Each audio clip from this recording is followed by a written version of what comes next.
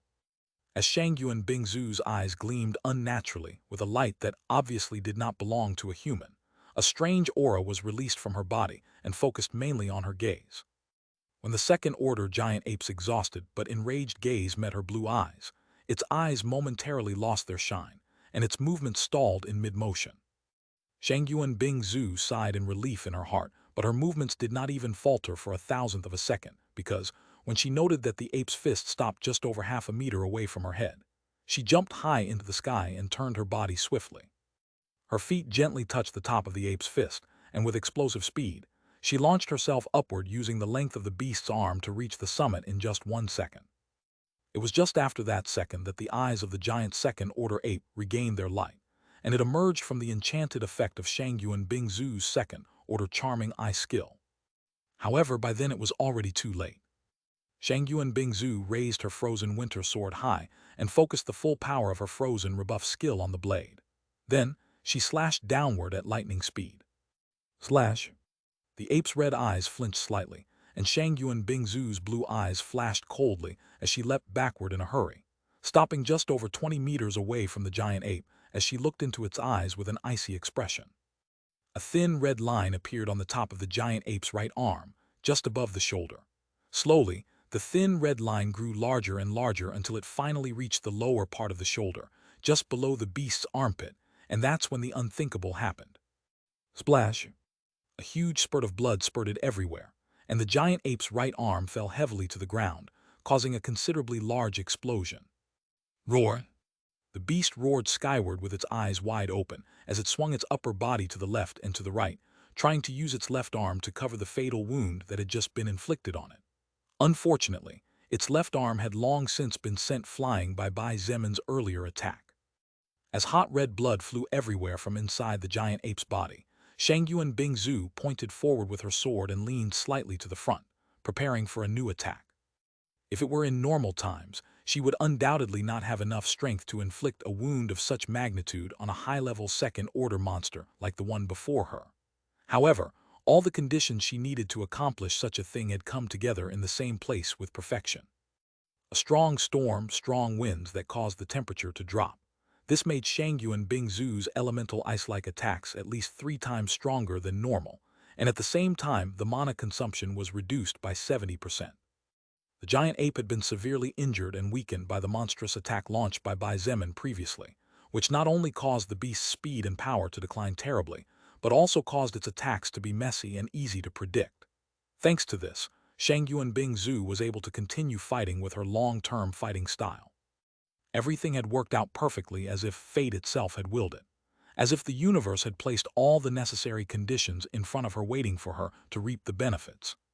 Just at that moment, a lazy voice reached Shangyuan Bingzu's eardrums.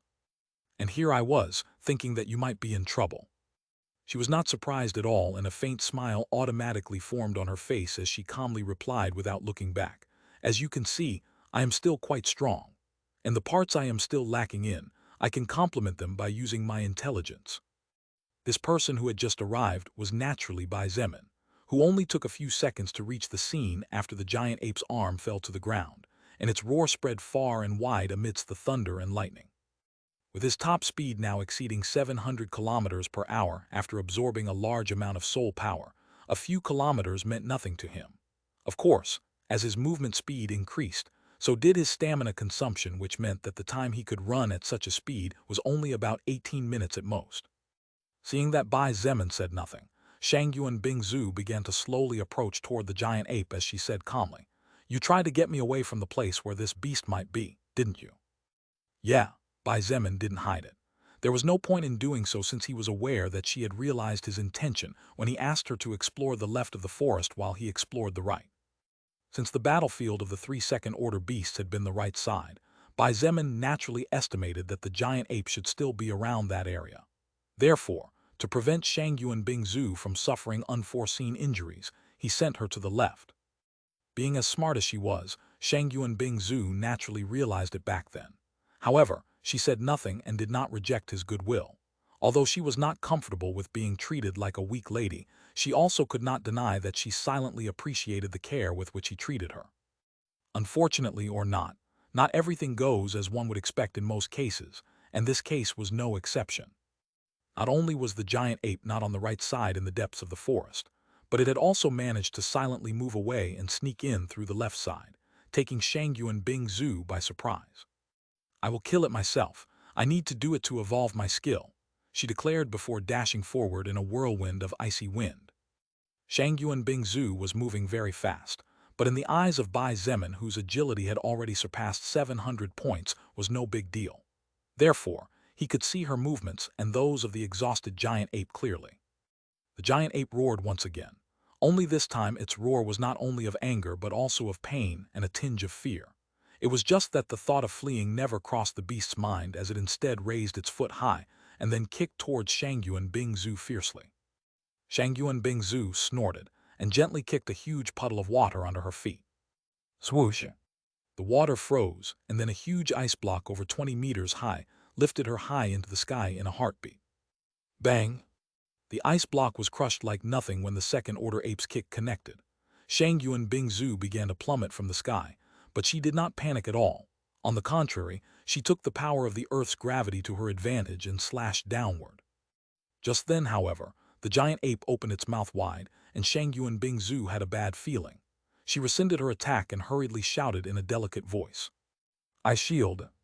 The endless raindrops began to freeze at speeds that even Bai Zemin couldn't follow with his eyes, and in just a blink of an eye, they merged together to form a thick round shield whose diameter easily exceeded 10 meters. The giant ape roared, and a 3-meter fireball flew out from its mouth like a cannonball. Boom! The distance between the two was so close that the ice shield and the fireball collided in less than a blink of an eye, and a thunderous explosion echoed everywhere. As the fiery flare spread all around under the raging storm, Shangyuan Bingzu took advantage of the shockwave to move away from the beast and rejoiced that the storm greatly weakened the giant ape's power. Or else, it would have been difficult to come out of the previous attack unscathed. "Are you sure you don't need help?" Bai Zemin frowned from a distance. He was standing about 100 meters away with his blazing scale greatsword stabbed into the ground as he clung to the hilt with a reverse grip. "No need. I said I'll kill it myself." Shangyuan Bingzu indifferently declined and then directly spent 80% of her mana, deciding that it was time to end it all. So far, Shangyuan Bingzu's mana consumption had mainly come from activating her skills. However, over the course of the fight, that mana had been slowly recovering. Therefore, her mana was almost completely full. All this was only possible thanks to her being able to make ice from the countless raindrops around her. Therefore, 80% of her mana was an amount that even Bai Zemin should praise. "Ice arrows!" She delicately yelled and waved her sword in a spiral, releasing auras of frost back and forth from her body. Swoosh, swoosh, swoosh, swoosh. Over 2,000 ice arrows filled the sky. Bang! Lightning flashed for several seconds, illuminating the icy glow of the frozen tips of the 2,000-plus ice arrows. "What a powerful skill!" Bai Zemin muttered in surprise as he looked at the frost aura contained within the tip of each arrow. Each frost arrow exuded the aura belonging to Shangyuan Bingzu's frozen rebuff skill. High above the clouds, Lilith watched the ongoing battle with indifference. Seeing Shangyuan Bingzu's attack, she couldn't help but nod. "It's over." Then she faded away amidst the thunder and lightning. "Die!" With a gesture from Shangyuan Bingzu, the thousands of arrows flew all at once towards the giant ape that had now knelt on its left leg. Swoosh, swoosh, swoosh, swoosh. Although the beast could feel the fatal attack about to hit it, its body was drained and its mind was exhausted after the constant loss of blood.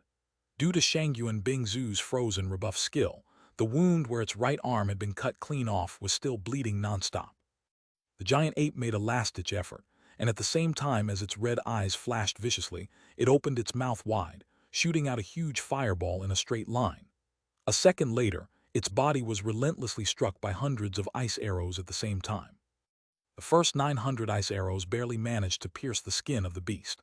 The next 900 ice arrows managed to cut through all the weakened skin and tear the giant ape's flesh.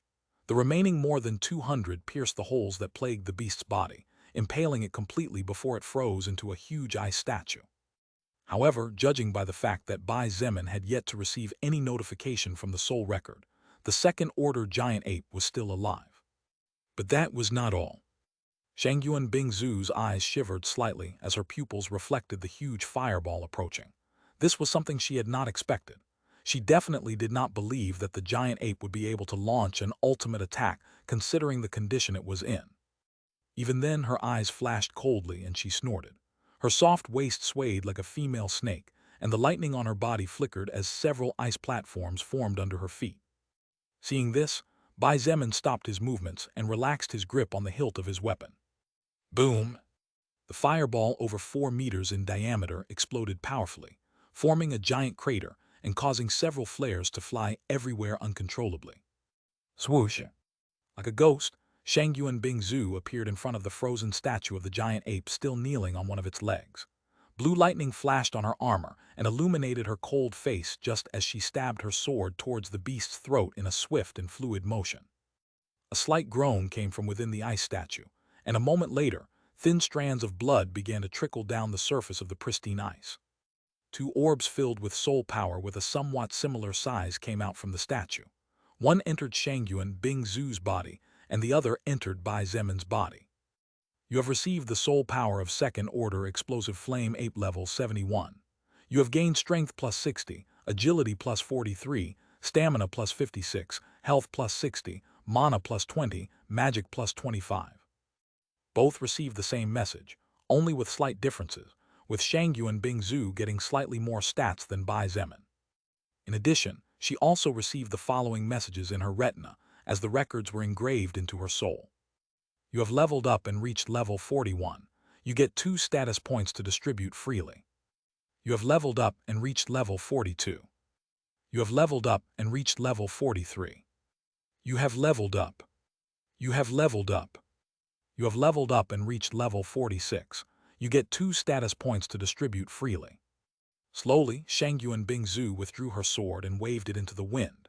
Blood clinging to the blade splattered on the ground and pure raindrops cleaned the edge. Only then did she elegantly sheath her weapon before turning around to face Bai Zemin.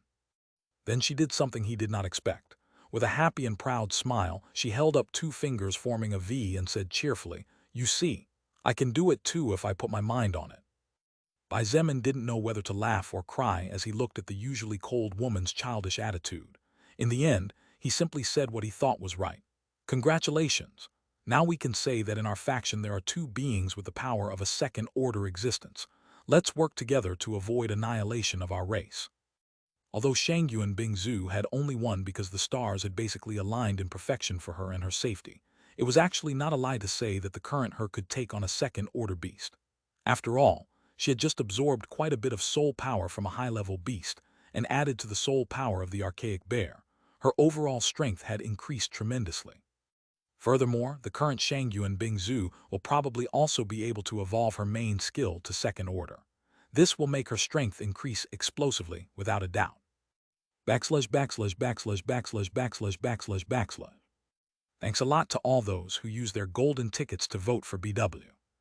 Chapter 323, Epic Grade, Liquid Storage Jewel. After Shangyuan Bingzu claimed the life of the second-order explosive flame ape, the ice sculpture that sealed the creature inside finally broke into pieces, and the lifeless body fell heavily to the ground. The rain began to sweep away the blood, but Bai Zemin was naturally unwilling to let such a preciousness be lost just like that, so he hurriedly activated his second-order blood manipulation skill. Swoosh, swoosh, swoosh. Over 200 liters of blood separated from the rain and flew into the sky, forming a huge red sphere that soon took on a ruby radiance and hardened. Bang! The sphere of solid blood fell heavily to the ground, and after shuddering for a moment finally stood frozen. The water droplets falling on the surface simply slid down the body of the sphere before falling to the ground without taking even a drop of blood with them. Seeing Shangyuan Bingzu looking at him, he shrugged his shoulders and said as if it were obvious, "I can't let a natural treasure like this go to waste like that, can I? Besides, the consumption for keeping my skill active for something as insignificant as this is nothing to me." "I guess you're right," she sighed and nodded. The blood of a second-order beast was priceless right now. Just by drinking it along with their meals, it was highly probable that even she and Bai Zemin would gain various benefits, and even if said benefits could not compare to the power they gained from pure soul power, it was still more than welcome since it was an extra benefit they gained after the victory anyway. As for the others, probably only first-order existences could withstand the explosive power contained in the blood of a fire-type second-order beast. Bai Zemin and Shangyuan Bingzu would have to make sure later. Oh, now that I remember. Bai Zemin suddenly realized that he had forgotten something important after all the things that had happened, so he hurriedly reached inside his bag and took out a 600 ml bottle from it. The bottle was filled with blood. Shangyuan Bingzu was not surprised by the strange sights. She had somehow already gotten used to seeing Bai Zemin with several bottles of blood with him. Moreover, since his main skill was blood control, she naturally thought that he must have his own blood supply at all times. "Here, you drink it. That blood belongs to the archaic bear we killed back then," he said as he handed her the bottle filled with glowing liquid contents. Shangyuan Bingzu unconsciously stretched out her hand and received the bottle. When she finally realized what Bai Zemin said to her, the corner of her mouth twitched a couple of times, and she muttered a few things under her breath. Bai Zemin knew what she was thinking, since he had previously thought the same thing too. "Don't worry, it actually doesn't taste as bad as you think," he reassured her. Shangyuan Bingzu hesitated for a moment, but in the end, she gritted her teeth and uncorked the bottle before bringing the tip to her lips. When the first drop of blood slipped out, Shangyuan Bingzu's eyes widened slightly, and she felt a bit of shock as she realized that Bai Zemin was actually telling her the truth when he said that the blood didn't taste as bad as it looked. The taste was a bit sweet but at the same time somewhat sour. Even though it wasn't a delicacy, it wasn't disgusting as she imagined it to be. Soon, the half-liter bottle was completely emptied, and the blood inside was swallowed by Shangyuan Bingzu in large gulps. When she put the bottle down, her lips were completely red due to the lingering blood liquid, and even though that blood was soon swept away by the fierce storm, Bai Zemin could see it for less than a second and could not help but think that Shangyuan Bingzu looked very sexy in that manner. Of course, this thought was just a fleeting thought that disappeared at the speed of light. Shangyuan Bingzu's face shrank, and it was obvious from the expression she was making that she was experiencing a great deal of pain right now. "Bear it," Bai Zemin's serious voice reached her. "If it was you in the past, you might not have been able to withstand so much pressure, but I'm sure the current you is capable." If it was before absorbing the soul power of two second-order beings and increasing her stats hugely, Bai Zemin would never have let Shangyuan Bingzu take so much unrefined blood. After all, he had experienced firsthand how fierce that blood was when it entered one's body. However, he believed that the current her had the ability to do it. She only needed to endure while her body and soul assimilated the power contained in the second-order, archaic bear's blood to gain benefits. Approximately 30 seconds later, Shangyuan Bingzu's expression slowly began to relax, and a moment later, her previous pained expression had turned into surprise. I just received 50 health points and one of my passive skills that increase my health advanced directly to first order." She looked at him in a state of utter shock.